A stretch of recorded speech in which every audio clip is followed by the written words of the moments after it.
증시가 요즘 많이 흔들리고 또 뭐 주가 수익률 자체가 낮아서 많이 힘드실 텐데 이런 일이 사실은 증권 시장에서는 빈번합니다. 우선 그런 부분들에 대해서 증권 시장 자체가 돈을 버는 시장이다라는 생각을 갖고 오신 분들한테 많이 곤혹스럽겠지만 그걸 먼저 이해를 하셔야 되고요. 네. 지금 증시는 일단 그 작년 우리가 3,300대를 지수 확인한 다음부터 이제 꺾이기 시작해가지고 내리 지금 계속 하향세를 지금 유지해오고 있었고 그 부분이 저 개인적인 시각에서는 일단 어느 정도 저점 근처에는 왔다라고 생각을 하고 있습니다.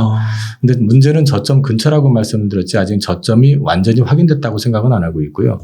다만 이 기간을 저는 지금 그 다른 채널들 그 방송이나 유튜브에서 말씀을 계속 드리고 있는데 한두 달 정도는 제가 생각하는 의미 있는 저점은 2,500.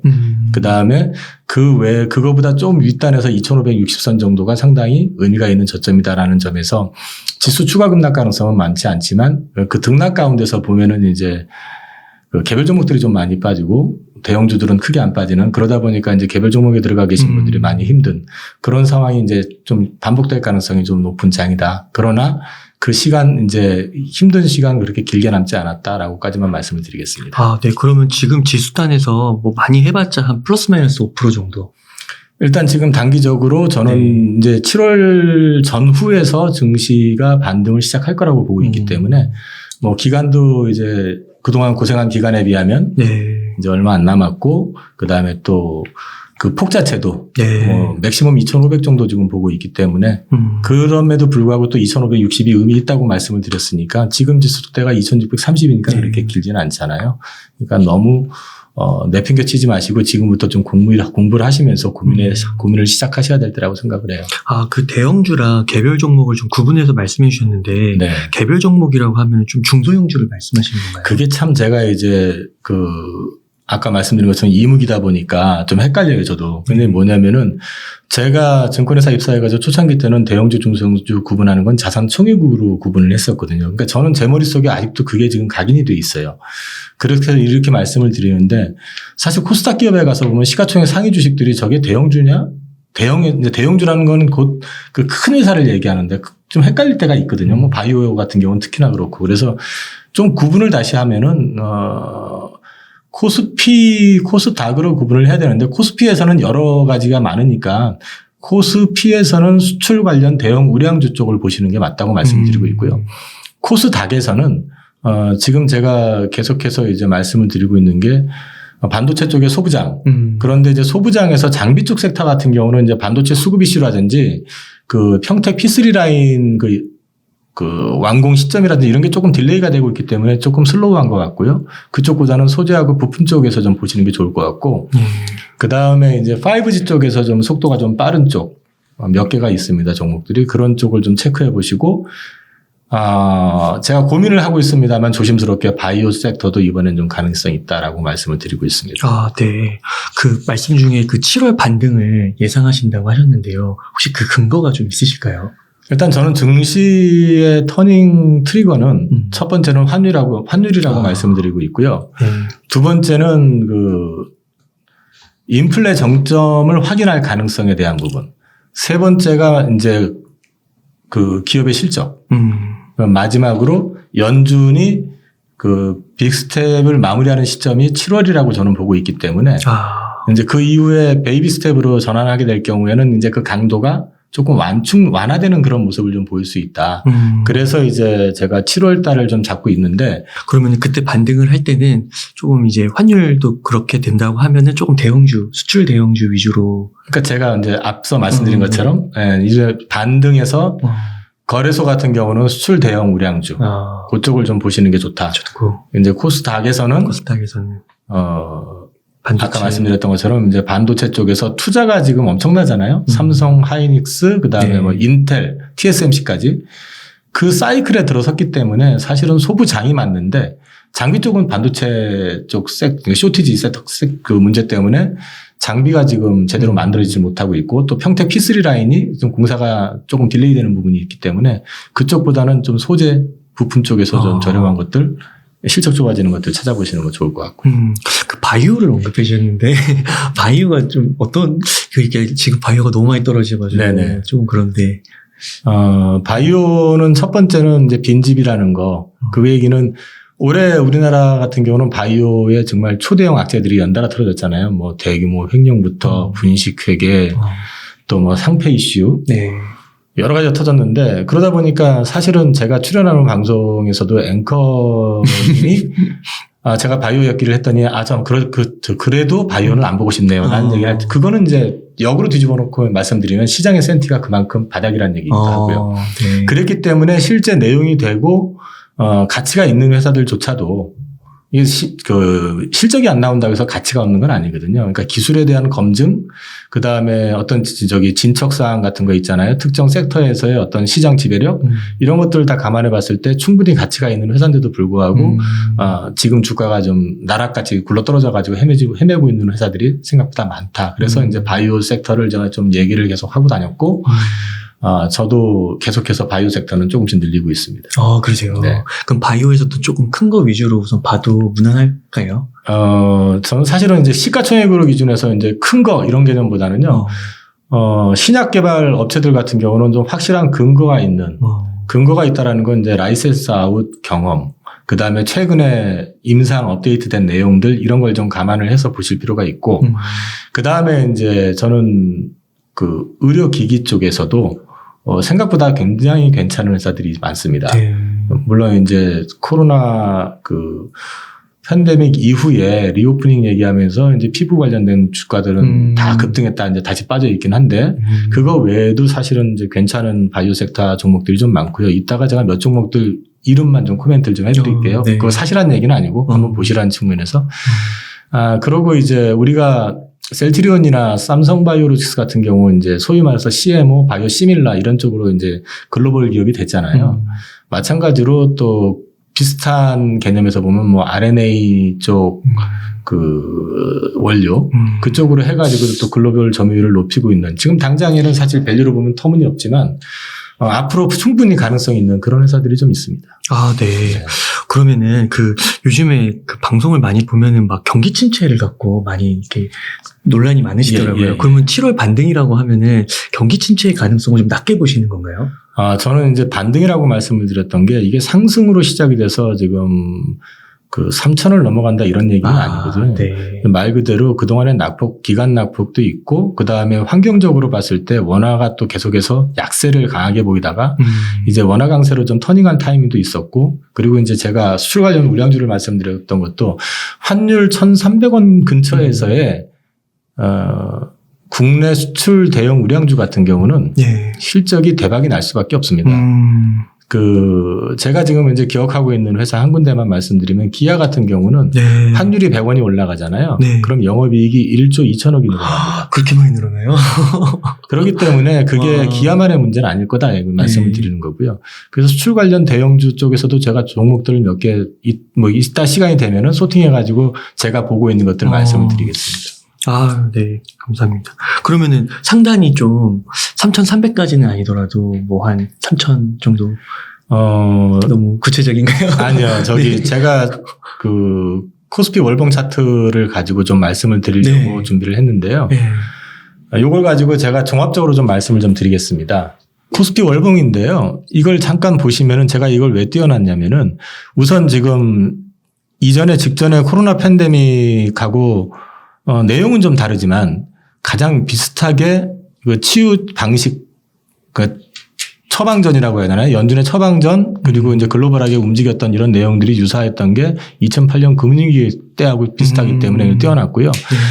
여기서 한번 차트를 보시면 요 시점이 지금 2009년인가요? 이거 8년? 예, 2009년, 8년. 2009년, 8년 이때쯤 됐잖아요. 네. 이게 2008년 3월에 베어스턴스가 파산하고요. 그 다음에 이제 9월 달에 아마 리먼 브로더스 파산하면서 이제 박살이 났었을 거고, 박살이 난 다음에 연준에서 행했던 거는 뭐냐면 금리도 낮췄지만 무제한 양적 완화를 했었습니다. 이른바 돈풀기를 해가지고 주가를 상승을 시켰어요. 그래서 보시는 것처럼 2년 반 동안 주가가 반등을 했었습니다. 근데 2년 반 동안 주가가 반등을 했는데 그 이후에 보시면은 갑자기 장대음봉을 맞고 떨어지잖아요. 그러네요. 장대음봉을 맞고 떨어져가지고 보시면 이게 약 5년, 요 잠깐 올라갔던 거 제외하고 보면은 1년, 2년, 3년, 4년, 5년, 그죠? 요거 올라갔던 거 그냥 무시하고 보면 6년 정도 해가지고 이 박스권에서 작살이 나거든요, 다시. 근데 이제 왜 이걸 무시하고 보시라고 말씀드리는 건 이따가 이제 설명을 좀 드릴게요. 이 얘기는 뭐냐면은 이 장대음봉이 만들어지고 나서 약 5년 반 가까이는 여기를 돌파를 못 했었어요. 근데 제가 여기 기억하기로는 요 시점에 어떤 일이 터졌냐면은요. 긴축에 들어서기 시작하면서 금리를 올리기 시작하고 뭐 양적 축소를 한 해 만에 이러면서 그 유로존에서 피그스 사태가 터졌었습니다. 네. 이제 소위 말해서 같은 유로 연합에 있으면서 돈을 못 버는데 이제 소위 말해서 국채를 가지고 빚을 내 가지고 이제 누리던 국가들이 이제 부도가 나네 뭐 하네 하면서 이제 터졌었던 거고요. 이제 그 사태를 막기 위해 가지고 공조를 하네 뭐 하네 하다가 이제 주가가 부러졌던 거거든요. 그 이후에 제대로 금리 인상도 못 하고 시간만 끌고 그러다가 또 양적 축소한다 해가지고 또 두들겨 맞고 뭐 이러다가 이제 옆으로 쭉 기었었던 건데 지금 상황을 이제 여기에서 다시 말씀을 드리면 자, 코로나 관련해 가지고는 2019년 11월 달에 사실은 기사가 처음 났었어요. 저는 그때 저기 중국에 잠깐 놀러 갔었는데 그 중국에서 발병됐네 뭐였네 해가지고 돌아와 가지고 난 무사한 게 기적인가 뭐 이런 생각도 했었는데 그때는 근데 문제가 안 되다가 2020년 1월 달에 갑자기 급락을 하기 시작합니다. 네. 그때 이제 유럽에서 문제 생기기 시작하고 중국에서 뭐 그 코로나 발생의 진원지라고 하는 것이 뭐 폐쇄가 되고 막 이러면서 이제 박살이 나가지고 3월 달에는 아주 박살이 났었거든요. 네. 이 박살이 난 걸 막은 게 뭐였냐면은 연준이 갑자기 예고도 없이 연준 회의도 아닌데도 막 긴급회의 소집해가지고 0.5%포인트 인하하고 뭐 막 그래가면서 한 다음에 안 되니까 이제 돈 풀기 해가지고 막은 거거든요. 그 막고 나니까 어떤 상황이 발생이 됐냐면 지금 2008년하고 비슷하게 똑같이 주가가 돈의 힘에 의해 가지고 갑자기 위로 올라가기 시작합니다. 그러면서 인류 멸망을 마치 연상시켰던 코로나에도 불구하고 갑자기 주가가 폭등을 합니다. 네. 그러니까 저때 사람들이 지금 올라가는 게 말이 안 돼 가지고 많이 그냥 중간에 정리해버리시고 포기하셨던 분도 많았고요. 근데 이제 요 흐름 자체를 앞에서 경험하신 분들 같은 경우는 이게 연준에 맞서지 말라는 말들을 하잖아요. 그래서 그 시점에서는 이제 오히려 저가 우리나라로 얘기하면 대표주들 삼성전자, 뭐 하이닉스라든지 현대차, 기아 뭐 이런 쪽으로 소위 말해서 동학개미들이 이제 들어오기 시작하면서 주가 흐름을 탔고 요 시점을 가만히 보시면 근데 외국인들은 한국 주식을 계속 팔았었습니다. 왜냐하면 리스크 관리 한국은 안전자산이 아니라 같은 그 주식에서도 이머징이기 때문에 이제 위험자산으로 분류가 되고 같은 주식 내에서도 또 한 가지는 나스닥이 워낙에 좋았었죠.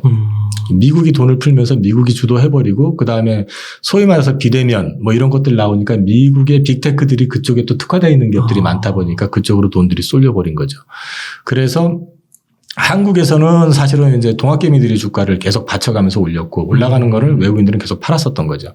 계속 팔다 보니까 외국인들이 팔아대가지고 지금 아마 한국 주식 코스피 기준으로 시가총액의 한 30% 미만 근처까지 온 걸로 알고 있거든요. 근데 이제 그게 역대급으로 지금 떨어진 걸 거예요. 자본시장 개방한 뒤에. 근데 이제 팔아대는 것도 한계가 있어요. 한국이 망하는 것도 아니고 또 한국에도 대표 기업이 있잖아요. 삼성전자도 있고 현대차도 있고 우리가 지금 국내에서야 삼성전자 좀 잘못하면 죽일 놈 취급을 하지만 바이든이 쫓아가가지고 직접 만나고 할 정도의 위상을 갖고 있는 이제 회사들이니까 그런 회사들 같은 경우는 외국인들이 팔아댄다고 그래서 뭐 다 팔아내고 나가는 건 아니거든요. 그 포트의 기본으로 들어갈 수밖에 없는 반도체 섹터에서 강자기도 하고. 그래서 이제 그 부분들이 이제 3천까지는 잘 밀어 올렸는데 이 3천에서 이제 더 급등했었던 이유가 뭐냐면은 기억을 더듬어 보시면은 그때 삼성전자가 주가가 갑자기 95,000원까지 점프한 때가 있었어요.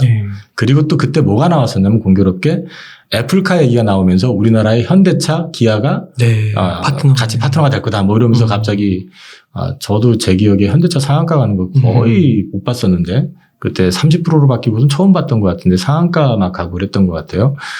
그런 패턴이 나와서 오버슈팅이 나왔던 게 3천 이상에서는 오버슈팅이었다고 보시는 게 맞는 것 같고요. 오버슈팅이 나오다 보니까 그 후유증으로 이제 다시 꺼져가지고 3천 근처까지는 온 건 맞는데, 여기서 갑자기 이제 급락을 하잖아요, 지금. 네. 저 급락을 하면서 이제 빠지기 시작했던 게 이제 소위 말해서 긴축을 얘기하기 시작하면서 빠진 겁니다. 앞의 내용하고 좀 유사한 부분이 분명히 있어요. 긴축을 얘기하면서 빠졌는데 그 앞단의 거래가 지금 보시면은 상당히 많이 실렸었잖아요, 여기요. 네. 요 거래량이 상당히 많이 실렸었는데 요 거래량을 돌파할 만큼의 지금 증시 체력이 되느냐, 그다음에 앞으로 유동성이 보강이 될 것이냐, 아니면 또 실적이 엄청나게 좋아질 것이냐를 놓고 얘기하면 쉽지 않다라는 게 개인적인 생각입니다. 그래서 증시는 올라가는 건 제한적이고요. 그다음에 요번에 올라가게 되는 거는 3천 못 넘을 거다라고 보는 거고, 저는 2,900대 초반 정도를 지금 보고 있습니다. 그리고 아마 그 이후에 한번 더 다시 되밀리면서 직전 여기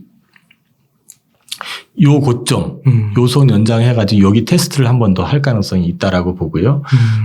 최소한 여기서 보여드렸지만은 요 앞에 그 2008년 이후에 급등을 했다가 이제 다시 급락하고 난 다음에 여기서 5.5년, 5년 반이 옆으로 기었잖아요. 그대로 반복되네요. 똑같이 안 됩니다. 네. 요번엔 똑같이 안 되는 게, 여기가 올라가는 게 2.5년이었는데요. 요거 딱 1년 반 들어갔어요. 짧아요. 그리고, 급락을 해가지고 이제 옆으로 기고 있는데, 요때도 지금 사실 빠질 때도 이게 요 앞에가 안 보여서 그런데 기간이 꽤 길었거든요. 10개월 빠졌는데 요건 3개월 빠졌거든요. 그러니까 요번에는 앞에 거보다는 굉장히 짧게 갈 거다. 한 번 더 충격이 있을 수 있다라고 이제 말씀을 드리냐면은, 지금 현재 연준에서 물가를 잡겠다고 좀 노력을 하고 있잖아요. 뭐 금리를 의도적으로 뭐 늦게 했네. 이제 소위 말해서 파월이 뭐 재임을 위해서 그런 말도 있지만, 또 한편으로 보면요. 지금 2008년 금융위기 이후에 경기 부양책을 쓸 때 중국이 엄청나게 돈을 풀고 경기 부양을 했었습니다. 그래서 버블이 나가지고 중국이 그 이후에 지금 10년 이상을 고생을 하고 있는데요. 그 고생을 하는 내용이 뭐냐면은 그 중복 과잉 투자했던 거, 그거를 이제 제거해가는 과정, 구조조정이죠. 그거는 얼추 끝난 것 같아요. 막 조선소도 막 지어놨다가 다 없애고 철강도 다 합병시키고. 근데 지금 남은 게 있습니다. 부동산. 그거 버블을 지금 못 잡았거든요. 그래서 뭐 우리 연초만 해도 헝다 얘기 나오고 막 그랬었잖아요. 헝다 말고 아직도 많거든요. 그래서 지금 중국이 경기 연착륙을 위해서 지금 미국이 금리 인상하고 빅스텝을 밟는 와중에도 미세하게나마 지금 경기 부양책을 하고 있는 거고요. 그래서 이게 의도적이었다 그러면 타겟이 있을 수 있다. 그거는 중국이 될 수도 있다. 지금은 아니지만은 이제 나중에 봤을 때 음모론적인 관점에서도 말씀을 드리는 거예요. 그게 맞다는 얘기는 아니고, 또 한 가지는 지금 이렇게 흔들어대는 시장 속에서 항상 보면은 그 문제가 생겼을 때 미국이 주도해가지고 경기 부양을 하거나 아니면 그 오버슈팅을 하게 해놓고 나서 주가가 빠질 때 항상 보면은 이머징 마켓이 다쳤었습니다. 다쳤었는데 요번에도 사실 다칠 거냐? 지금 보면은 외환 보이거나 이런 거 보면 다른 때하고 달라요. 엄청나게 많이 갖고 있거든요. 이머징 마켓들도. 네. 그래서 아주 약한 국가들 빼고는 사실, 근데 아주 약한 국가들은 사실 글로벌 경제에서 또 크게 문제가 되는 국가들은 아니니까. 그런데 지금 한 가지 변수가 있는 거는 코인 시장입니다. 아, 네. 코인 관련해 가지고는 저는 코인이 지금 이미 버블 영역에 진입했고 그 버블을 꺼지는 과정에 있기 때문에 이번에 만약에 문제가 생겨가지고 그 심각한 급락장 내지는 어떤 그런 상황이 온다 그러면은 그 코인에서도 올 수 있다고 보고 있거든요. 지금 한번 터져가지고 했는데 더 빠지는 거예요. 이 정도는 아닐 것 같고요. 또 코인을 가만히 지켜보시면요. 미국은 항상 그 금융위기나 여러 가지 상황에서 뭐를 가장 우선시했었냐면요. 달러의 패권의 유지를 가장 우선시했었습니다. 예. 그러면 달러 패권에 지금 현 시점에서 가장 치명적으로 위협이 되고 있는 게 뭐라고 생각을 하세요? 비트코인인가요? 그렇죠. 그러니까 저는 지금 그동안은 비트코인을 가만뒀던 게 네. 중국이나 이런 쪽에서 돈 빼내기가 좋잖아요. 중국에서는 지금 외환을 반출을 못하게 돼 있으니까 비트코인으로 바꿔서 한국 와가지고 한국에서 환전해서 김치 프리미엄 받고 한국에다 지금 집을 사가지고 차익을 되게 많이 누리고 했대잖아요. 지금 사실은 제가 눈으로 본 건 아니고 기사로 봤지만은 이제 그런 부분들이 있기 때문에 그런 코인에 지금 올인되어 있는 이머징 마켓, 우리나라도 사실 많잖아요. 지금 이제 투자자들이 많다는 점을 고려해 본다 그러면 코인발 리스크가 터질 가능성은 분명히 있다.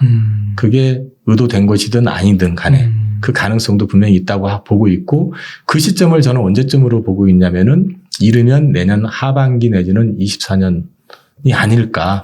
그래서 된다라기보단 그 시장을 좀 주목을 하고 주시를 하면서 경제를 좀 보셔야 될 거다라는 측면에서 말씀을 드리는 겁니다. 아, 네.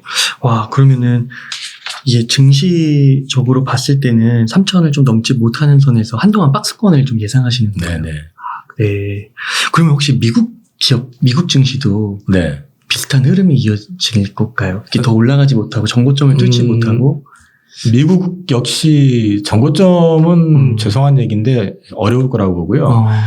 미국 증시는 여기서 한 번 더 지금 워낙에 그 이격이 크게 벌어져 있기 때문에 반등은 줄 거라고 보는데, 아마 지지선 많이 유지가 될지 여부는 테스트를 한번 받지 않을까 싶습니다. 그러면 지금 이런 상황에서 주식을 사봤자 사실은 뭐 한 10%, 20% 위로 더 올라가는 거잖아요. 그러면은 그냥 차라리 그냥 현금 보유하고 있는 게 낫다고도 볼 수 있지 않을까요? 그럴 수도 있어요. 그 이제 저는 죄송한 얘기지만 주식에 대해서 특별히 감이 없고, 투자에 자신이 없으시면은 그냥 지켜보시는 것도 방법이라고 생각해요. 근데 10%, 20% 장이 있잖아요. 그게 예를 들어서 지수 지금부터 10% 올라갑니다. 그러니까 삼성전자 10%, 모든 종목이 10% 일괄적으로 가는 게 아니잖아요. 가는 와중에 빠지는 종목들도 많아요. 대형주라고 해서 다 가는 것도 아닐 거고, 제가 굳이 아까 콕 집어서 수출 관련 대형 우량적으로 했던 것도 그런 함의가 좀 있거든요. 네. 그런 맥락에서 보시면은 의외로 뭐 거래소에서 대형주가 뭐 100% 수익 납니다 이런 건 아니지만, 코스닥 같은 경우는 단적으로 말씀을 드리면 작년 연말에 메타버스 관련해서 이슈 올라갈 때 코스닥 지수 별로 안 올랐어요. 네. 근데 메타버스 관련된 주식은 300~400%짜리가 굉장히 많이 왔었잖아요. 네. 그런 게 만들어질 수도 있다. 네. 그렇기 때문에 주식에 대해서 좀 감을 갖고 계신 분이라면 공부해 보실 필요 있다라고 말씀드리는 거죠. 아, 네. 그러면은 좀 현금 여유가 있으신 분들은 이 코스피 그 수출 대형 우량주를 네. 중심으로 좀 봐도 좋으실 것 같고, 예. 조금 시장을 조금 더 글로벌적으로 봐서 만약에 미국과 조금 뭐 중국, 인도, 베트남 같은 이머징 이렇게 좀 구분을 해본다면, 지금 미국도 많이 빠졌잖아요. 그래서 미국도 좀 분할로 들어가도 괜찮을 것 같다라는 의견들이 좀 나오기도 하더라고요. 이렇게 두 개로 구분해보면 좀 어떻게 보세요? 저는 일단 미국이 주도하는, 그러니까 미국 수익률이 압도적인 시장이 한 2022년이니까 얼추 잡으면은 한 15년 정도 계속 이어져 왔던 것 같아요. 맞아요. 근데 이제 그 배경에 뭐가 있었냐면은 달러 강세가 있었고요.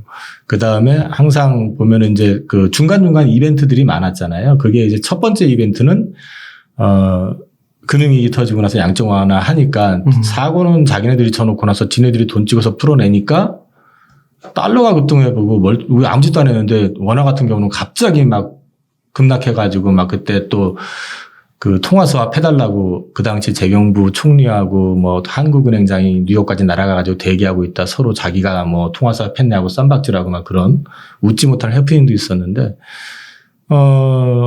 위기 조정하게 되면 항상 위기 때는 달러가 강세를 보입니다. 그러면 달러 강세 기조하에서는 생각보다 이머징 마켓이 좋을 수가 없어요. 이제 그런 맥락도 좀 보셔야 될 것 같은데, 저는 사실은 달러 강세가 기조적으로 갈 수 있을까에 대해서는 조금 회의적입니다. 단 올해 내년 중간에 한번 어떤 가능성은 분명히 있다고 생각을 하는데요.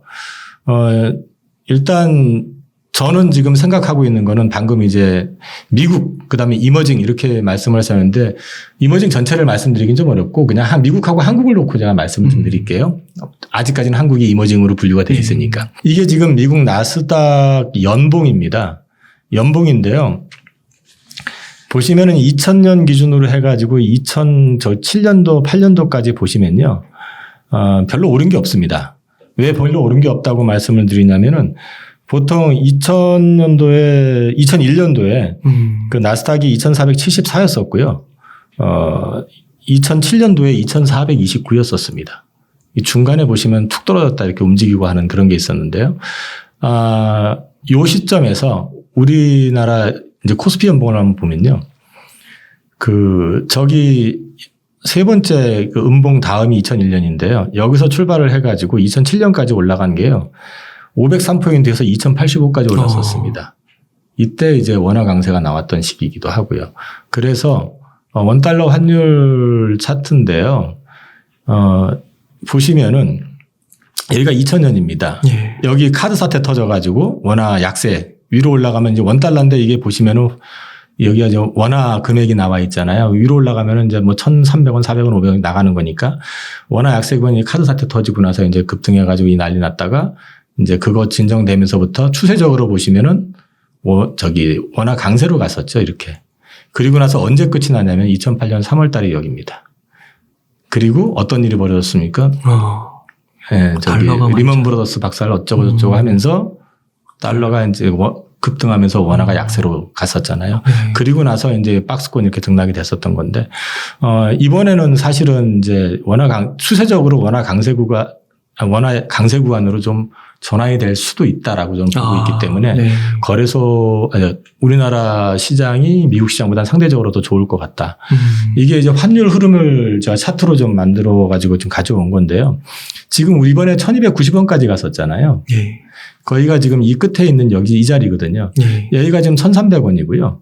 여기가 지금 1100원일 겁니다. 그래서 이 양쪽을 놓고 보시면은 이 흐름을 좀 파악하실 수가 있을 것 같아서 이렇게 그려놨는데, 일단 이게 추세로 보면은 1300원을 넘었을 때는 항상 보면 카드 사태, 서브프라임. 그 다음에 서브프라임, 이런 어떤 우리나라가 좀 충격을 좀 심하게 받는 그런 시점 전후였었고, 근데 요번에 사실 지금 올라간 거는 아직까지 큰 이슈가 없는데 올라갔던 거는 미국이 긴축을 한다 그러니까 놀래가지고 전체적으로 이제 그런 건데, 또 한 가지는 미국이 그동안 글로벌 분업화를 시켜가지고 하다 보니까 소위 말해서 골디락스가 나왔었잖아요. 저성장이면서도 물가가 안정이 돼가지고 굉장히 좋은.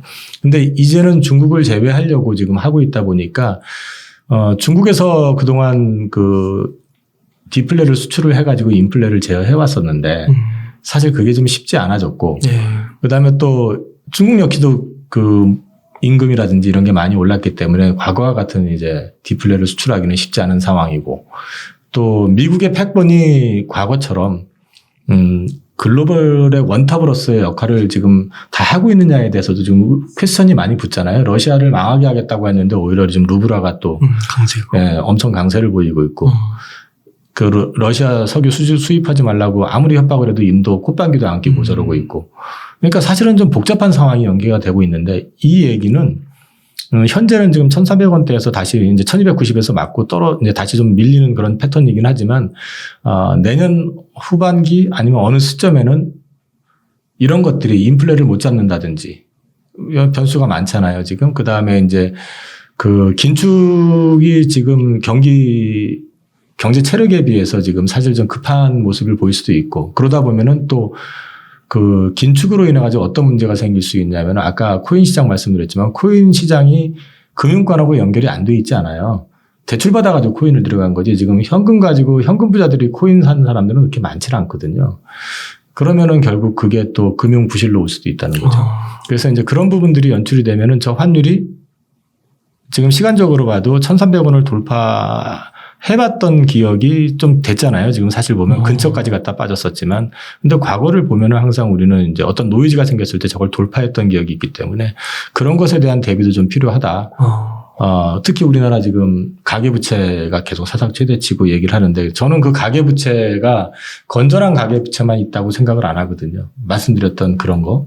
그 다음에 이제 코로나 여파로 인해 가지고 진짜 말 그대로 생계형 그 채무, 이런 것들도 되게 많을 거라고 보고 있기 때문에 이런 부분들을 어떻게 제어할 것이냐, 이제 이런 것들도 사실 우리나라한테 기회가 될 수 있지만 또 한편으로는 되게 또 위기가 될 수도 있다.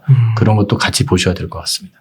그러면은 지금 주식을 산다고 하면은 말씀 들었을 때는 우리나라에는 투자는 하면 좀 안 될 것 같고, 아까 말씀하셨던 경기 침체에 대한 이제 가능성을 물어보시니까 이런 부분들에 대한 변수가 있다라는 거지, 그게 지금 실현화된다는 건 아니고요.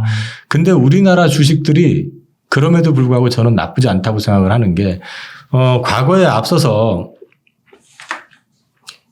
나스닥이 저렇게 급하게 올라갔었고 최근에까지 계속 올랐었던 이유가, 가장 큰 이유가 뭐냐면요. 트럼프 대통령 때도 법인세를 확 깎아줘 버렸죠. 법인세를 깎아준다는 거는 기업의 이익의 증가를 그대로 반영을 해주는 거거든요. 네. 근데 최근에 지금 나스닥에 대해서 제가 부정적인 이유 중에 하나가 법인세를 올릴 수밖에 없잖아요, 지금. 더 이상 채권 찍어가지고는 못하는 상황이니까 세금을 걷겠다는 거잖아요. 그러니까 아마존 오너는 또 뭐 바이들한테 뭐라고 해대고 삿대질하고 막 그러는데 우리나라는 지금 어떻습니까? 새 정부가 법인세를 5%를 지금 인하를 하는 거를 검토하고 있고 지금 실행하려고 하잖아요. 그럼 한국 기업들의 EPS가 최소한 6% 이상 올라가는 효과가 나오거든요. 그런 것들이 있기 때문에 아까 그 말씀드렸던 그 리스크가 현실화되지 않게끔 제대로만 관리만 된다면 우리가 나스닥보다는 훨씬 더 주가 흐름이 더 좋을 수 있다. 근데 아까 말씀드렸던 그 리스크라고 말씀드렸던 거는 우리만의 문제가 아니라 글로벌 전체의 리스크라는 것도 동시에 알고 계시라는 얘기인 거죠. 아, 네. 알겠습니다. 그러면은 만약에 이제 국내 주식의 비중을 조금 더 늘린다고 하면 아까 앞서서 이제 그 국내 수출 대형 우량주를 또 말씀해 주긴 했는데 바이오 기업 언급해 주시면서 몇 가지 기업을 소개해 주신다고 하셨거든요. 국내 주식의 비중을 조금 더 늘린다고 하면 아까 앞서서 이제 그 국내 수출 대형 우량주를 또 말씀해 주긴 했는데 바이오 기업 언급해 주시면서 몇 가지 기업을 소개해 주신다고 하셨거든요. 이 종목들은요, 네. 매수하시라는 얘기는 아니고요. 절대 추천 아니고. 네, 추천 아니고요. 참고하시라고. 저 나름대로 공부했고, 현재 투자를 하고 있고, 그 투자 아이디어를 갖고 있는 거기 때문에 말씀을 드리는 겁니다. 네. 아마 유튜브 찾아보시면 제가 바이오 관련돼가지고 얘기한 게 꽤 방송국에서 한 것들이 많이 동영상이 있을 거예요. 네. 근데 이제 저는 바이오 주식을 먼저 하면서 크게 수익을 내면서 시작을 했던 게 아니라 박살이 나면서 시작을 했었기 때문에 이제 그 부분에 대해서 제가 어떻게 하면 극복을 할 수 있을지에 대한 고민을 해가면서 이제 진행을 했고 그러다 보니까 이제 바이오 쪽에서 조금 이름이 알려질 만큼 큰 수익을 좀 냈었어요, 사실은요. 네. 우선 제가 지금 말씀드린 종목 아까 mRNA 관련해 가지고 원료 말씀을 드렸는데 글로벌 2위를 다투고 있는 회사가 ST팜이라고 하는 회사가 있습니다. 동아소시오 계열사죠. 근데 이제 이 ST팜 같은 경우는 현재 매출이나 이익은 나는데요. 뭐 매출이나 이익을 봐가지고 밸류를 평가할 수 있는 건 아니고요. 이 시장이 커진다라는 데 주목을 해서 보시면 과거에 셀트리온 같은 경우 이제 바이오시밀러 시장 초기화 때 주가 2만 원대에서 꼼짝 안 하다가 36만 원까지 갔잖아요. 네. 제가 바이오 첫 신노타가 셀트리온에서 나왔는데요. 그런 어떤 시장 초기다. 또 RNA 그 치료제 관련해서 그 뭐라고 그러죠? 그 임상. 네. 1, 2, 3. 무료 임상을 굉장히 많이 했잖아요. 그거는 사실은 임상을 하려면 임상 환자 모집하는 데도 돈 많이 들어가요. 무슨 말씀인지 아시겠죠? 거기서 이제 표본이 나오는 거예요. 테스트를. 그 데이터가 다 축적이 돼 있죠. 거기에 대해서 임상했었던 데이터가 있고 어떤 상황에 대해서 그 환자들이 어떻게 그리고 이미 상용화하면서 또 어떤 문제가 밝혀진 게 다 나오니까 네. 그 백데이터들을 엄청 많이 갖고 있다는 얘기는 이쪽 시장이 앞으로 치료제 시장으로서 커질 가능성이 있다라는 걸 보시면 되고요. 네. 두 번째로 말씀드리는 거는 알테오젠입니다. 네. 예, 라이센스 아웃을 한 8억 이상, 8조 이상을 이제 했었던 회사인데 네. 여기는 여러 가지가 있는데 이제 가장 그 시선을 끌었던 거는 할로자임하고 더불어서 글로벌하게 딱 두 군데만 갖고 있는 히알루로니다제. 이게 지금 발음이 좀 그랬었는데. 어렵네요, 용어가. 네, 그게 뭐냐면은 정맥 주사를요, 피하 주사제로 바꿀 수 있는 기술이에요. 네. 근데 이제 그 기술이 왜 필요하냐면요. 이 항암제 투여하시는 분들 같은 경우는 주사를 맞게 되려면은 병원에 입원해서 정맥 주사를 맞아야 되잖아요. 그 몇 시간씩. 그거 그냥 엉덩이 주사로 대체가 가능한 거죠. 편해지잖아요. 특히 코로나 팬데믹 때 같은 경우는 병원을 가지도 못했잖아요, 사실은. 그런 문제들 때문에 사실은 이제 편의성, 안전성 이런 것들이 좀 검증이 되면서 이쪽 시장이 굉장히 커지고 있거든요. 지금 현재도 이쪽에 대해 수요는 꾸준하고요. 그 임상에서 이제 특허 사용 관련된 걸 보니까 이쪽이 지금 머크가 이쪽 거를 지금 쓰고 있는 것 같고요. 네. 그 다음에 이제 몇 군데 더 있는 것 같기는 한데 추가적으로 지금 현재 회사 측에서 밝힌 거는 4군데하고 물질 이전 계약을 했고요. 6군데하고 컨택을 하고 있다고 합니다. 근데 최근 2년 동안에 추가 라이센스 아웃이 없었던 건 코로나 셧다운 여파로 접촉 자체가 어려웠던 것도 있었지만 그 CBO라고 해서 이런 라이센스 아웃 그 관련 비즈니스를 해주시는 분들이 있는데 그분이 이제 1차에서 대박을 터뜨려 주시고 스톡옵션 행사하시고 퇴사를 해버리신 거예요. 미국 분인데. 그래서 이제 그 대체해 주실 분이 없었는데 올 4월 달에 아마 그 아스트라제네카 출신 그 분을 영입해가지고 이제 속도가 조금 나는 것 같아요. 그래서 이제 그쪽에서 다시 터지기 시작하면 여기도 꽤 큰 규모로 라이센스 아웃 추가되고 그다음에 이제 테르가제라고 해서 아까 말씀드렸던 히알루로니다제를 이제 소재로 해서 만드는 건데 그건 뭐냐면은 이 통증 완화제 뭐 이런 소염제 이런 거에도 개별적으로도 쓰입니다. 그런 쪽으로도 조금 이제 나갈 수 있는 부분이 분명히 있고 그 외에 아일리아 시밀러 뭐 ADC 항체 플랫폼 뭐 이런 것들을 더 갖고 있는 회사래 가지고 지켜보셔도 될 것 같고요. 네. 세 번째로 말씀을 드릴 수 있는 거는 의료기기 쪽에서는 얼마 전에 임상 결과가 발표가 났는데 LNC 바이오입니다. LNC 바이오는 그 5월 19일 날 메가카티라고 해서 무릎 연골 치료기기 임상 결과가 발표 났습니다. 의료기기 때문에 이걸로 임상은 끝났고요. 다음 달에 이제 그 식약처에 품목 승인 신청 들어갈 거고요. 그렇게 돼서 승인이 나면은 제품화가 되는 건데 한마디로 말씀을 드리면 무릎 연골을 갖다가 재생을 통해 가지고 이제 치료를 해주는 겁니다. 근데 이제 여기는 얼마 전에 임상 결과가 나왔는데 기존에 이제 대조군이라고 해가지고 주로 그 미세천공술이 일반적으로 초기 환자들한테 쓰는 건데 거기하고 비교해 봤을 때 한 15%, 13%에서 15% 정도 더 그 잘 나왔고 그 통계적 신뢰도 그러니까 유의성이 99.94%가 나왔기 때문에 굉장히 유의미한 결과가 나왔다. 근데 주가는 그거 나온 날 급등했다 급락했다가 지금 버벅거리고 있습니다. 그거는 뭐 세론 뉴스일 수도 있고요.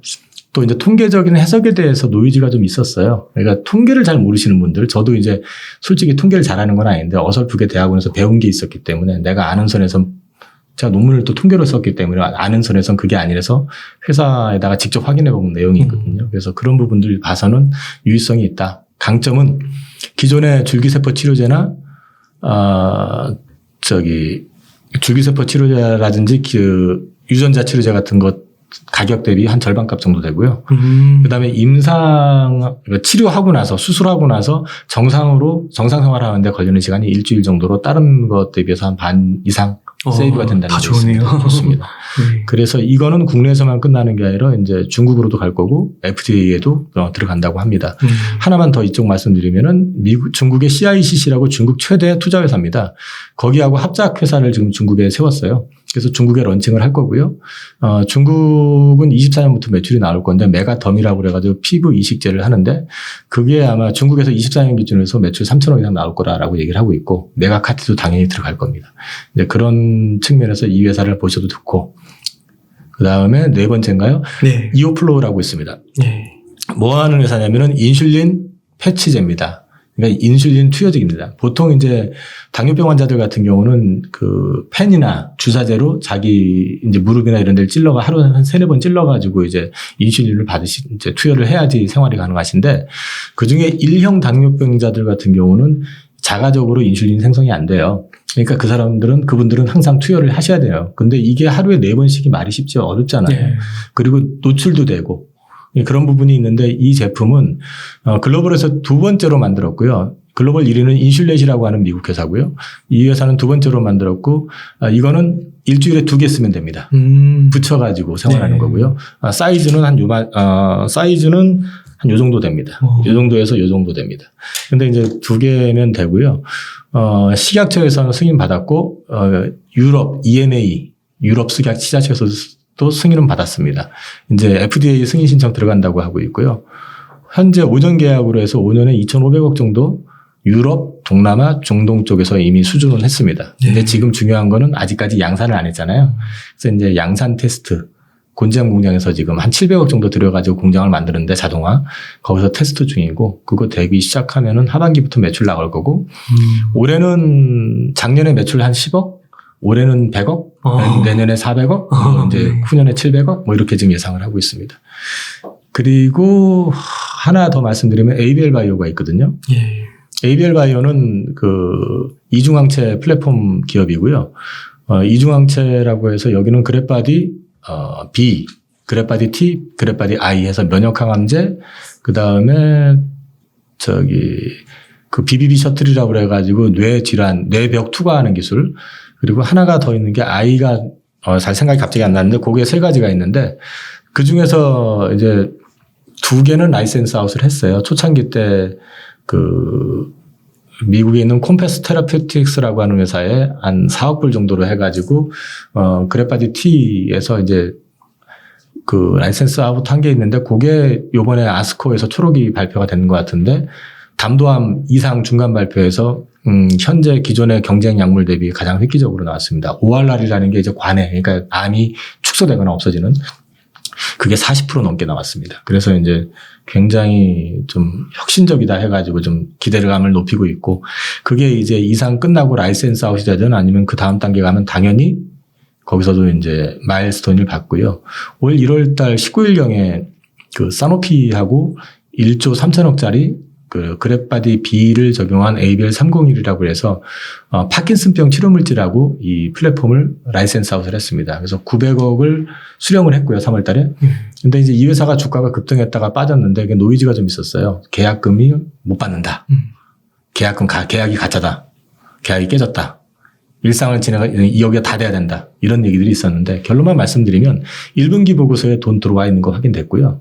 계약금은 24년까지 해서 분할 인식이 될 겁니다. 3년에 걸쳐서. 그리고 일상을 여기가 주도하는 게 맞는데요. 그 CNS라고 그래가지고 뇌 중추신경계에 관련되어 있는 치료제는 보통 우리나라 기업이 글로벌 임상 환경이 거의 없거든요.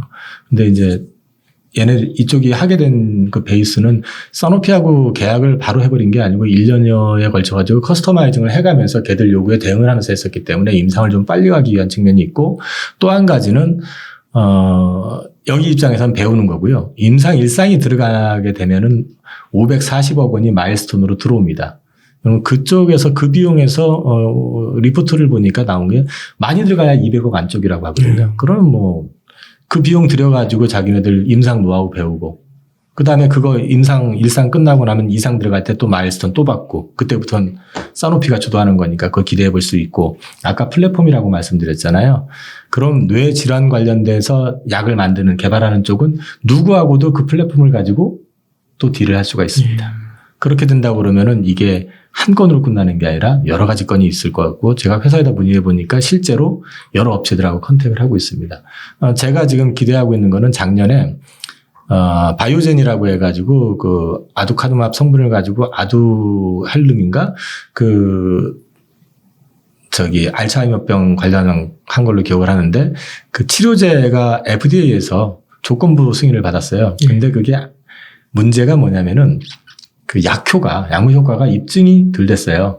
근데 약이 없다 보니까 조건부로 낸 거예요. 임상 3상을 한 번 더 하는데 조건이 용량을 키워가지고 하되 그걸 가지고 안정성을 입증하고 그 다음에 약효를 입증해라라고 하는 조건으로 했는데 제가 보기엔 쉽지 않다 이거죠. 그만큼 이쪽에서 시장이 이 BBB 뇌벽 투과하는 기술이 되게 중요한데 이 동사가 가진 기술이 그 바이오젠이 채택했던 기술 대비해서 최소 뇌벽 투과율이 4-5배 이상 높습니다. 네.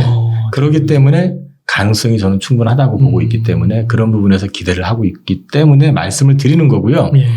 바이오는 말 그대로 전체적인 그림을 보고 내가 이게 되겠나 안 되겠나 독단적으로 판단하시는 것보다는 여러 가지를 고민하셔야 돼요. 저는 지금도 관련해서 자료를 많이 축적을 하고 있고요. 제가 판단했던 부분이 만약에 틀린다 싶으면 내일이라도 당장 팔 의사가 있어요. 그렇지 않으면 바이오는 리스크 관리가 어렵기 때문에.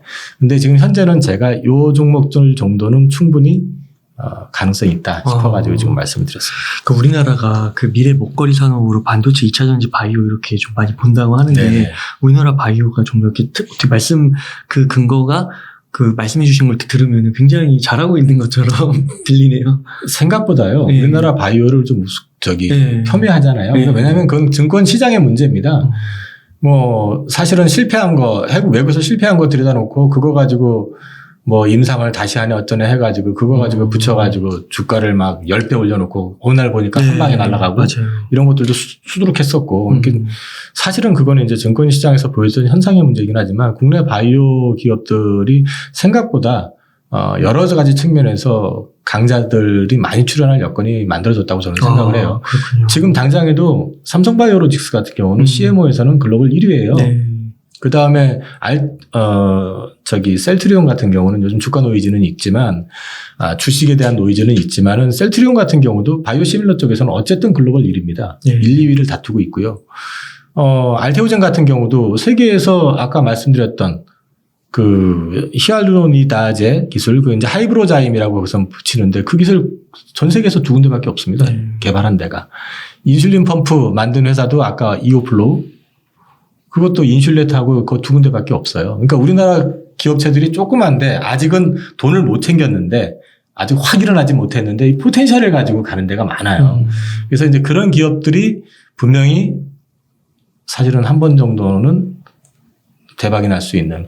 특히 저는 ABL 바이오도 마찬가지로 생각하는 게 지금 뇌벽 투과 기술 같은 경우는 현재까지 나와 있는 걸로 봤을 때 그 부작용이 가장 적고 그 다음에 투과율이 그렇게 높은 기업이 있다라는 것 자체도 이건 사실 엄청난 포텐셜이거든요. 네, 그런 것들 보면은 우리나라는 뭐 그렇게 바이오의 미래가 없다 이게 아니라 또 지금 대통령 정부에서도 바이오를 굳이 선택한 이유가 있을 거 아니에요. 돈 안 되는데 사실은 뭐 아시다시피 반도체야 정부에서 집중 육성을 하든 안 하든 간에 지금 메모리 글로벌 1위잖아요. 그 다음에 시스템 쪽에서 차이가 나긴 하지만 어쨌든 2위잖아요. 그 다음에 뭐 2차 전지 글로벌 1위가 우리가 아니라서 그렇지 2위, 4위, 7위인가요? 네, 맞아요. 글로벌 그 메이커를 지금 3개나 갖고 있는데 우리가 거기다가 또 거기에 붙어 있는 양극재 업체 뭐 이런 거 다 보면은 대단하잖아요, 사실은요. 그러니까 현실적으로 봤을 때 바이오가 답이 안 나오는 게 아니라 그동안 바이오가 보여준 게 그러니까 주가의 모습이라든지 행태가 좀 그랬었기 때문에 부정적인 인식이 많아서 그렇지 좀 진지하게 고민해 보시면은 의외로 커갈 가능성이 있는 기업들이 좀 있습니다. 네. 처음에 시황부터 한번 짚어주신 거를 다시 한번 되짚어 보면은 지금 주가가 작년 여름부터 좀 많이 떨어졌는데 네네. 2,500 정도를 하한선으로 바닥으로 네네. 좀 가늠을 해본다고 하면은 지금 충분히 좀 내려왔고 네.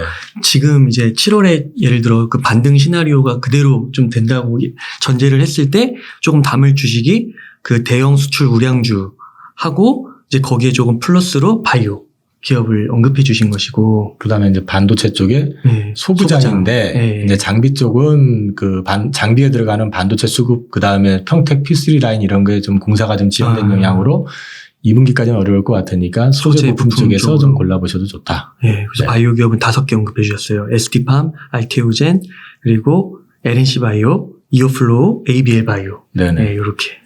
네. 바이오가 되게 신선하네요. 예, 바이오, 정말 많이 빠져가지고, 이게, 그러면 이제 좀 궁금해진 게, 지금 이제 주식이 정말 많이 빠졌잖아요. 삼성전자도 고점 대비해서 한 20-30% 빠진 것 같고, 네네. 2차 전지도 많이 빠지고, 네이버 카카오톡이 한 반토막 난 것 같고요. 바이오도 많이 빠졌는데, 네네. 이런 걸 좀 들고 계신 분들이, 소위 물렸다고 하는데, 그럼 여기다가 좀 물을 타도 되는 건가요? 우선 그 삼성전자 같은 경우는 그 사실은 요즘은 좀 실망스러운 모습을 되게 많이 보여줬거든요. 올해 같은 경우도 GOS 문제도 있었고 그다음에 시스템 반도체 수요를 가지고 어떻게 보면은 삼성에서 밝힌 거하고는 반대되는 모습들을 계속 보여왔었기 때문에 이게 진짜냐 싶은 이제 왜 저러지? 이런 모습들. 약간 좀 그 이건희 회장님 시절에 이제 변화, 혁신, 개혁 이런 이미지보다는 뭔가 좀 그 큰 공룡들이 몸집이 커져가지고 좀 둔해진 모습 이런 모습을 좀 보여왔다는 점에서 좀 실망스럽기는 한데 그래도 지금 삼성이 지금 최근에 이재용 부회장께서 좀 활동 운실의 폭이 좀 넓어지고 있는 것도 있고 우리나라는 사실은 누가 뭐라고 그래도 정치적인 이슈를 떠나가지고 우리나라의 어떤 재벌 같은 경우는 오너십에 의해서 결정되는 경우들이 상당히 많거든요. 그래서 이제 기대해 볼 수 있는 부분들은 뭔가 좀 변화를 좀 지금 시도하고 있다라는 점에서 그 변화가 충분히 혁신을 동반한다 그러면 삼성전자 같은 경우는 사실은 펀더멘탈로만 얘기를 하고 그러면은 6만 원 밑으로 떨어지는 건 그렇게 쉽지는 않을 거라고 저는 봐요.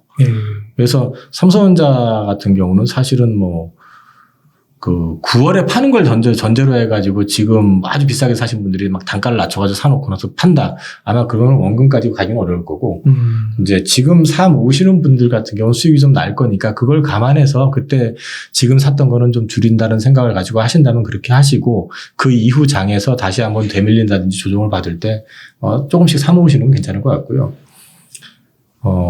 네이버부터 먼저 하겠습니다. 네. 네이버 같은 경우는 사실은 이제 주가 빠진 게 여러 가지 이유가 있잖아요. 그 플랫폼 규제 이슈도 있었고, 그 다음에 인건비 상승, 뭐 인건비 상승 이슈도 있었고, 결국은 인플레에서 자유롭지 못한 기업이다. 이쪽 플랫폼 기업이 가장 강점이 뭐냐면은 인플레를 해지할 수 있는 기업이었었는데, 이제는 가장 큰 아킬레스건이 터진 거거든요, 그동안. 근데 그동안은 사실 인건비 이슈가 대두되지 않고 있다. 그게 터졌고. 그러다 보니까 이제 그런저런 이유들 때문에 주가가 폭락을 했는데 이 얘기는 이제 멀티플은 좀 줄어들 것 같아요. 평가해주는 그 밸류에이션은 좀 떨어질 것 같은데, 저는 네이버가 현재의 어떤 기업의 형태를 유지한다는 전제하에서 뭐 기업 분할을 해가지고 또 쪼개가지고 상장을 하고 이러지만 않는다고 한다면은 네이버 같은 경우는 사실 국내를 넘어서 지금 사실은 글로벌 기업으로 성장할 수 있는 잠재력은 충분하다고 봐요.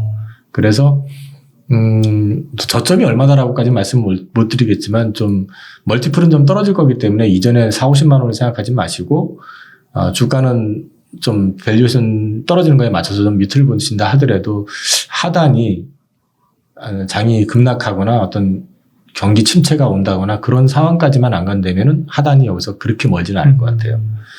카카오에 대해서는 전 사실은 개인적으로는 좀 노코멘트 하고 싶은 게 카카오가 지금 성장해왔던 과정, 그다음에 시중에 자금을 끌어모았던 과정을 좀 돌아보면 좀 반시장적인 모습들이라고 저는 생각을 하고 있습니다. 이제 반시장적이라고 말씀을 드리는 거는 사실 카카오는 그 시중 자금을 기업을 갖다 쪼개가지고 자회사로 만들어가지고 계속 또 상장을 시켜가지고 돈을 모으고 하면서 커갔기 때문에 그렇게 따지면 사실 지금 현재 말씀하시는 건 카카오 자체잖아요. 이게 지금 정체가 뭐냐는 거죠. 그렇죠. 다 분리해가지고. 정체가 뭐냐는 거죠. 지금 사실 어떻게 보면 가시국이라고 하던가요? 새끼들한테 지 몸 다 뜯기고 약간 그런 느낌도 좀 들고요. 이게 이제 아까 반시정적이라고 말씀을 드렸던 건 이거는 사실은 우리나라에서나 가능한 얘기지. 그렇죠. 예, 이건 좀 넌센스 아니냐. 그런 맥락에서 조금 저는 카카오에 대해서는 좋은 말씀을 못 드릴 것 같고 여기서 더 많이 빠질 거냐 말 것이냐에 대해서도 사실은 전 잘 모르겠습니다. 네. 네. 혹시 LG 에너지 솔루션 이것도 그런 이슈가 하나 있었잖아요. 올 초에. 네, 에너지 솔루션 같은 경우 지금 40만 원대에서 있기는 한데 이제 2차 전지의 성장은 분명히 인정을 해요. 그 시장이 계속 커지고 지금도 배터리가 부족하고 그건 인정을 하는데 상장할 당시에 우리나라 이제 그 시장 제도의 문제죠. 사실 이것도 쪼개가지고 상장을 해버리는 바람에 LG 화학이 가져가야 될 파일을 여기가 가져가는 바람에 LG 화학은 작살나고 이건 올라가고. 근데 그게 올라가게 되는데 또 가장 큰 이슈가 뭐냐면 상장을 하게 되면은 인덱스 펀드 같은 경우는 시가총액 상위 주식은 당연히 다 편입을 해야 버려야 되는 거잖아요. 그러니까 비싼 거 알면서 사는 거예요. 연기금도 어쩔 수 없이 편입을 해야 되고 포트에. 그러다 보니까 초고가에 그냥 전부 다 편입을 해버린 거잖아요. 그럼 이후에 이 회사가 그러면 이제 실적이 엄청나게 좋아져가지고 정말 그 가치 이상을 보여줄 수 있느냐 하는 부분은 사실 좀 지켜봐야 될 이슈라고 저는 생각을 하거든요. 그래서 뭐 여기서 많이 빠진다고 생각은 안 해요. 어차피 시총 상위주고 인덱스 펀드 안에 들어있기 때문에 또 2차 전지 좋다고 그러면 거기에서 또 자연스럽게 요즘은 그 펀드들이 또 사주고 하잖아요. 그러니까 이제 그렇게 빠질 거라고 생각은 안 하지만은 크게 오를 거냐라고 물어보면은 그건 좀 밸류로 봐서는 쉽지 않지 않을까. 네, 그렇게 생각하고 있습니다. 좀 글로벌 경쟁도 심해지고 그런 걸 좀 돌파해야 되고. 그것도 있고 또 이제 사실은 지금 이제 NCM 계열 쪽에서 주도를 하느냐, LF 쪽에서 이제 주도를 하느냐 이슈도 있지만 또 한 가지는 반고체 쪽으로 해가지고 이제 움직임도 사실은 있어요. 그러면 이제 사실은 우리나라 기업체들이 LFP 안 한다고 했다가 너도 나도 이제 다 한다고 그러잖아요. 지금 사실은. 그러면 그 시장에 대해서 무시했다가 그 시장이 지금 커지는 걸 인정을 하고 있는 거거든요. 이제 그런 것들도 변수가 될 수 있고요. 지금 너도 나도 이렇게 이제 배터리 만든다고 이 난리를 치고 있는데 네. 전기차 시장이 무한 성장을 지금 하는 걸 전제로 하고 있지만 이게 또 어떻게 바뀔지 사실 몰라요. 이제 가는 거는 기본적인 베이스는 맞는데 뭐 트럼프 대통령 때 보셨으면 뭐 아시겠지만은 또 트럼프 대통령 같은 경우는 기본적으로 그 공화당이 또 석유, 군수, 산업 쪽 베이스잖아요. 그러니까 또 이쪽을 이렇게 이뻐하지는 않거든요. 이제 또 그런 정치적인 이슈도 있을 수 있고요. 네. 그다음에 이게 전기차로 간다고 해서 전기를 만들려면 뭐가 필요합니까 지금?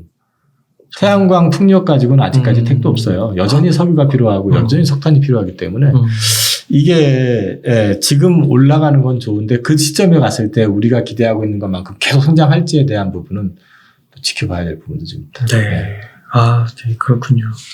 아, 예, 그렇게 솔직하게 부장님의 그 의견을 이렇게 다 말씀해 주셔서 너무 감사드립니다. 아, 저기 죄송한데 악플은 달지 말아주세요. 예.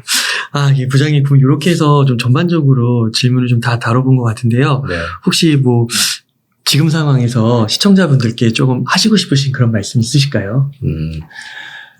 제가 아까 처음에 저를 소개할 때 이묵이라고 말씀을 드렸었습니다. 네. 증권업계 그래도 94년부터 어쨌든 발을 담궜었으니까 뭐 횟수로는 곧 3자가 보이는 이제 상황이잖아요. 그래서 그 얘기는 뒤집어 놓고 말씀을 드리면 여러 가지 상황을 다 겪어봤고 여러분들은 지금 겪고 있는 게 고통스러우시겠지만 이거보다 더 심각한 상황들을 다 겪어봤었습니다. 그래서 지금 3,300에서 2,600대까지 빠지는 것도 힘드셨겠지만 저는 IMF 때는 1,170 정도에서 277.76까지 빠졌었고요. 네. 금융위기 때는 2,000이 넘었었는데 그게 900을 깼었습니다. 그렇게 심각했던 상황도 있는데 이 상황들을 견뎌왔던 것들은 뭐냐면요. 증권을 투자하시는데 보통 딴 데서 돈 버는 것처럼 이렇게 고민을 안 하고 하세요. 증권만큼 어려운 게 없습니다. 사실은. 네. 증권에서도 돈을 벌려면 그만큼 시간과 노력이 필요합니다. 귀로 듣고 투자하시는 건 정말 위험하고요. 본인이 증권에 대해서 어느 정도 아셔야 돼요. 그러려면 공부를 계속 하셔야 됩니다. 그리고 제가 늘 이제 고객님들한테도 말씀을 드리고 또 이제 유튜브 채널 나가서도 말씀을 드리는 게 빠졌다고 해서 방치하시면 안 됩니다. 그 회사에 대해서 계속 공부를 하셔야 됩니다. 그래서 이 주식을 내가 계속 가져가도 괜찮은지 판단하셨어야지 주식 사가지고 빠졌으니까 난 어차피 장기 투자할 거야 라고 말씀을 하시는 건 장기 투자가 아니고요. 잠긴 투자입니다. 그거는. 그러니까 그거는 사실은 투자가 아니에요. 그러니까 손절에 대해서 물론 뭐 워런 버핏 같이 탁월한 해안을 가지고 좋은 종목을 잘 골라서 가시면 좋은데 이건 좀 노이즈가 있을 수 있는데 저는 국내에서 워런 버핏처럼 투자하면 100% 실패한다고 보거든요. 반대로 말씀하시는 워낙에 셀럽들이 많아서 조심스럽기는 한데 한국적 상황에서 한국에서 투자를 한다 그러면 국내 기업은 워런 버핏이 샀던 글로벌 넘버원을 구하기가 생각처럼 쉽지 않습니다. 그다음에 마켓 사이즈도 작기 때문에 미국은 미국에서 1등하면 글로벌 1등할 가능성이 높지만 한국에서는 한국에서 1등해도 글로벌에서 1등할 가능성이 별로 없어요. 그러려면 미국에서 글로벌에서 1등이 되려면 그만큼 우리나라 기업은 더 피나는 노력을 해야 되거든요. 그런 걸 감안해서 보시고 자기만의 투자 방법, 노하우도 좀 길러보셔야 됩니다. 책에 나온 것들 보시고 따라 하시는 거 저도 많이 따라 했지만 그게 다는 아니거든요. 그러니까 투자하시면서 계속 공부를 하셔야 된다. 그리고 여러분들이 그 돈을 버시는 거 놀면서 버시는 분들 별로 없잖아요. 뭐 돈이 엄청나게 많아서 은행에다 놓고 버시는 분들은 모르겠지만 벌기 위해서 내가 직장 생활을 하거나 자기 사업을 하시면서 노력하시는 것 이상으로 주식에 대한 공부도 필요하시다는 거. 그러니까 방치하지 마시고 계속 노력하시고 약세장에서 특히 강세장에서는 사실 즐기시면 돼요. 자꾸 샀다 팔았다 하는 건 도움 안 되고 약세장에서는 특히 공부 많이 하셔가지고 어떻게 장을 봐야 될 것인지 그다음에 내 주식 어떻게 될 것인지에 대해서 고민해 보시고 가져갈 수 있는지에 대한 판단도 해보시고 아니면 경우에 따라서 손절도 하시면서 시장에 대해서 고민도 좀 해보시는 것도 나쁘지 않을 것 같습니다. 와, 정말 피와 살이 되는 현실적인 말씀 감사드립니다. 용이 못된 이분기래가. 그러면요, 부장님, 이게 지금 한 30%, 35% 이렇게 빠졌잖아요. 고점 대비. 그러면 이게 시간이 얼마 걸리고 미래에는 언제는지 모르지만 결국은 또 그걸 돌파해서 4천 가고 그럴 날이 오기는 오는 거네요. 그렇게 믿을 수는 있겠네요. 한국에 대해서 긍정적으로 낙관적으로 보신다 그러면은 그게 가능하다고 생각해요. 어. 그런데 지금 시점이 사실은 되게 중요한 시점이라고 생각을 하는데요. 네.